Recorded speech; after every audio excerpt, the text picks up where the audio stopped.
বর্তমান যে বাংলাদেশ, সেই বাংলাদেশটি মুক্তিযোদ্ধাদের স্বপ্নের বাংলাদেশ নয়।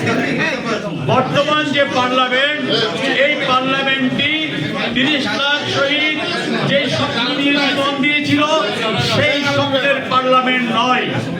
আমাদের কিছু রাজনৈতিক ভুল, আমাদের কিছু ব্যর্থতা এবং আন্তর্জাতিক ষড়যন্ত্রের কারণে এটি আজকে বাংলাদেশের বাস্তবতা। এই বাস্তবতা থেকে আমাদের উত্তরণ ঘটাতে হবে। আমাদেরকে আবার মুক্তিযুদ্ধের শব্দের বাংলাদেশে পৌঁছাতে হবে। আমাদেরকে আবার ৩০ লাখ শহীদের শব্দের বাংলাদেশে পৌঁছাতে হবে।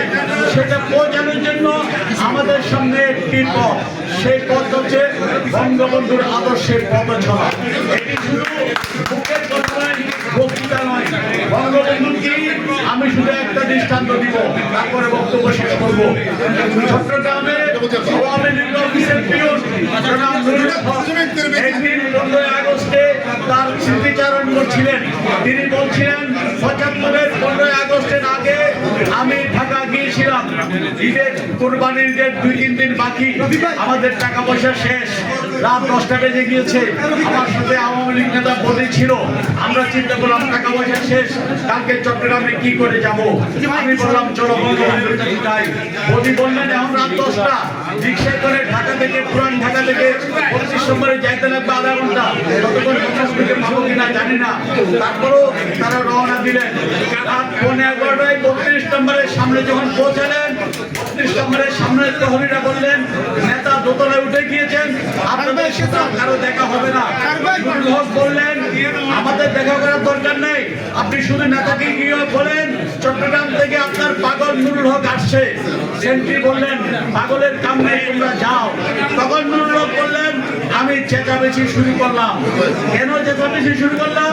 তিনি বলছেন, আমি জানি বঙ্গবন্ধু আমার নেতা, তিনি যদি আমার কণ্ঠস্বর শুনেন, তিনি আমাকে চিনতে পারবেন, আমাকে ডাকবেন।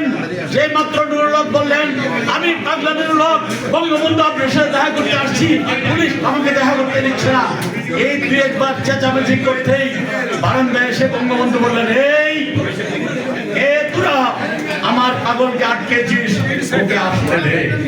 কথাটা এই জন্যই বললাম, নুরুল হক আওয়ামী লীগের নেতা ছিল না, চট্টগ্রাম আওয়ামী লীগের অফিসের সামান্য পিয়ন। সে পিয়ন বিশ্বাস করত আমার নেতা আমার কণ্ঠস্বর শুনলে আমাকে চিনবে, আমাকে ডাকবে। আজকে আমরা যারা নেতা, আমরা কি নুরুল হক, আমরা কি কর্মীদের আত্মনাদ শুনি? আমরা শুনি নাই বলে 5 আগস্ট হয়েছে। 5 আগস্ট থেকে প্রত্যাবর্তন করতে গেলে এমন নেতা নির্বাচন করতে হবে যারা কর্মীদের মনের কথা শুনবে, মন বুঝবে।